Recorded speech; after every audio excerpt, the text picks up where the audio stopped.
Voilà, nous allons parler de 10 choses qui ralentissent la croissance spirituelle d'une église. Il y a 10 choses qui ralentissent la croissance spirituelle d'une église. Nous allons le voir. Peut-être ça peut vous aider. Il y a beaucoup de gens qui ne comprennent pas, mais qu'est-ce qu'il y a? L'église ne croît pas, l'église ne grandit pas, mais qu'est-ce qui se passe? Alors, je vais vous donner 10 choses qui peuvent vous aider. Peut-être vous pouvez corriger ces choses-là. Et si vous corrigez, vous pensez, je pense que Dieu va vous aider, les choses vont bien aller. La première chose, quand la prophétie commence à primer sur la Bible,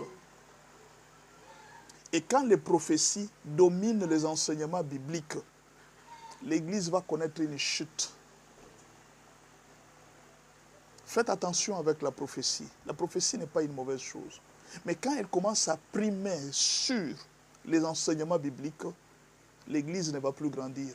Vous aurez des chrétiens très peureux qui ne vont plus croire en rien. À un certain moment, ils vont même abandonner. Deuxième catégorie d'église qui est freinée dans sa croissance spirituelle. Une église où la parole du pasteur responsable est plus importante qu'un conseil des anciens. C'est-à-dire le dernier mot revient au pasteur et non au conseil des anciens. C'est le pasteur seul qui décide. C'est lui seul qui a le dernier mot. Il n'écoute les conseils de personne. Quand il a fait tomber, il a fait tomber. Nous avons vu des églises où le pasteur vient de terminer la réunion avec deux anciens. Il rentre chez lui à la maison, sa femme lui dit autre chose. Le lendemain, il vient, il change. Et les conseils des anciens tombent. C'est difficile qu'une église comme ça puisse grandir. Elle va finir par chuter. L'église marche avec les conseils des anciens. C'est très important. Troisième catégorie qui freine la croissance de l'église, la croissance spirituelle. Une église où le péché n'est pas condamné, où le scandale n'est pas ramené à la discipline. Quand vous avez une église où le scandale n'est plus ramené à la discipline et le péché n'est plus condamné, attendez-vous que cette église va connaître une chute spirituelle. Et ça, c'est trop grave. Quatrième catégorie d'église où la croissance spirituelle est limitée, une église où les riches sont plus considérés que les pauvres et où on sème beaucoup plus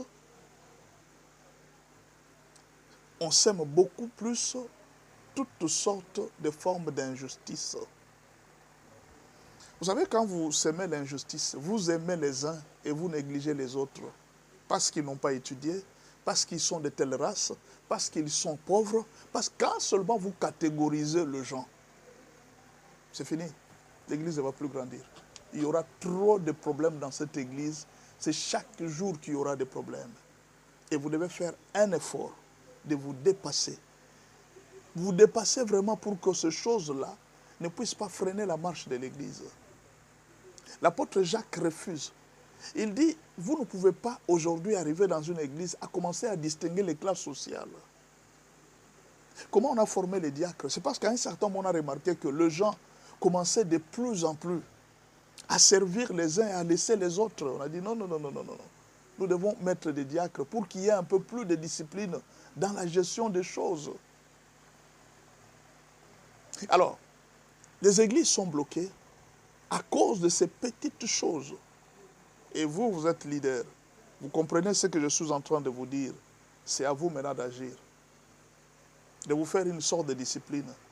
Un péché reste un péché. Vous devez discipliner l'église. Ne jouez pas. Le diable est toujours à côté de nous. Nous sommes entourés d'une multitude de témoins. Jésus nous a fait cette grâce d'être aujourd'hui ministre de l'évangile. Nous sommes en train de servir la gloire de Dieu. Cinquièmement, vous allez trouver une église où la prédication devient inspirée par des problèmes qui se passent dans la rue ou des conflits entre les brebis. Vous allez trouver des pasteurs qui, il vient d'apprendre quelque chose qui se passe à l'église et il va préparer une prédication par rapport à ça. Non. Quand on monte devant Dieu pour parler, vous devez être inspiré de Dieu. Toute écriture de Dieu est inspirée. Toute prédication doit être inspirée. Vous ne pouvez pas prêcher ce que vous avez entendu dans la rue. Comme quelqu'un disait, il dit, vous pouvez vous imaginer, un pasteur, on venait de lui voler à la maison. On a volé tous ses biens et tout ça, mais on lui a montré que nous, ça peut être les frères là qui est les voleurs. Bon, le pasteur n'avait pas de preuves, il ne pouvait rien. Mais un jour, il est à l'église, Il voit les voleurs entrer. Il dit, c'est monsieur qui m'avait volé. Ah, il avait une autre prédication. Alors le pasteur a changé la prédication. Il dit, toi, il faut abandonner les vols. Les vols n'est pas une bonne chose. Alors il a prêché sur les vols. Parce qu'il a vu les voleurs entrer. Non, vous devez être inspiré. Ce n'est pas parce que... là, vous entendez avec les gens. Hein, il dit, attendez, aujourd'hui, c'est moi qui vais prêcher aujourd'hui. Je vais marteler sur ça. Je vais dire ça. Ils vont sentir. Quand vous commencez déjà ça, l'Église est en train de perdre sa puissance. La parole de Dieu doit être inspirée dans une Église. Faites attention avec ce que je vous dis. Vous allez perdre votre Église, pasteur.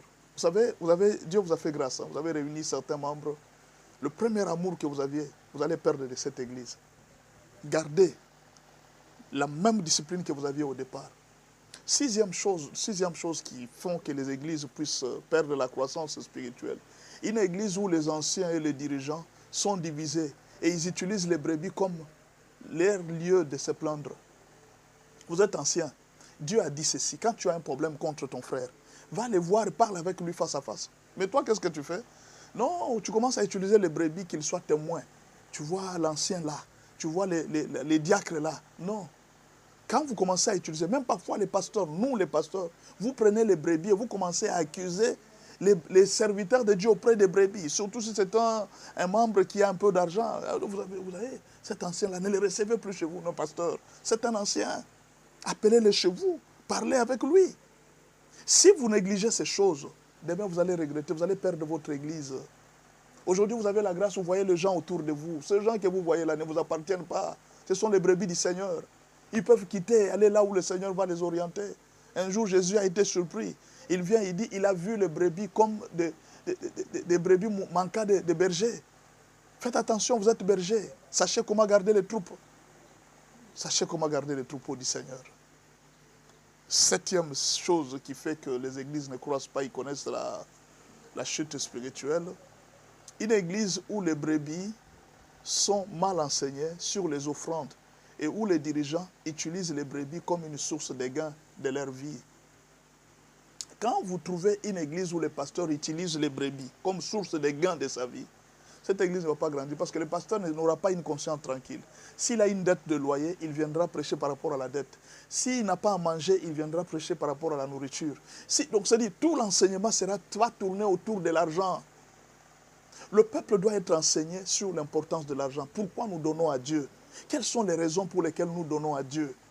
Le peuple doit être enseigné par rapport à ça. Si le peuple n'est pas enseigné correctement par rapport aux offrandes, cette église, demain ou après-demain, va connaître la chute. Il y aura trop de problèmes dans cette église. Une autre source de manque de croissance spirituelle, une église où l'action du Saint-Esprit est méprisée et où les miracles sont classés aux faits historiques et non à l'actualité quotidienne. Non, ça sont des choses de l'Ancien Testament. La guérison, on ne prie pas pour les malades dans une église. Non, ce n'est pas normal. Comment une église qui ne prie pas pour les malades? Comment une église qui n'accorde pas la délivrance? Non, Jésus nous a déjà délivrés. Vous avez délivré où? Non, attendez, quelqu'un qui a fait la magie, parce qu'il a cru au Seigneur, et puis il est délivré. Mais alors pourquoi les autres, les apôtres brûlaient les livres? Ils brûlaient les livres, pourquoi? Vous n'avez pas brûlé ces livres, vous n'avez rien fait. Non, non, comme tu as cru seulement au Seigneur Jésus-Christ, même ces livres-là sont brûlés. Non, ça ne se passe pas comme ça. Il doit y avoir une procédure pour délivrer les âmes, pour faire le suivi des âmes. Il doit y avoir une intercession. Il faut qu'il y ait des miracles. Il faut qu'il y ait un service pour prier pour les malades. Parce que Jésus a donné les dons de la guérison. Jésus a donné les dons de la foi. Vous devez insister sur les miracles. Mais comment une église ne parle plus de miracles? Non, ce sont des choses passées. Ah! Ça, c'est quoi ça? Une église où la vision de faire les nations des disciples est remplacée par la politique, les affaires ou les problèmes de santé des humains. Non, faites des nations des disciples, vous devenez des humanistes. Non, l'église doit prêcher l'évangile. L'église doit gagner les âmes. L'église, c'est pas la politique, ce n'est pas la mission de l'église. La politique, c'est pas les affaires, ce n'est pas la mission de l'église. Faites votre mission de gagner les âmes. On ne peut pas interdire aux pasteurs de conseiller les politiciens. Non, c'est pas mal. Mais la politique ne doit pas être une activité principale d'une église. L'église a sa mission, c'est de gagner les âmes. La politique, c'est vrai, nous sommes sur la terre, mais la politique ne peut pas être une activité principale de l'église. Et la dernière chose, une église où les dirigeants sont corrompus par les dirigeants politiques, Faites attention quand vous êtes dirigeant de l'église. Ne recevez pas n'importe quel argent. Vous allez pleurer.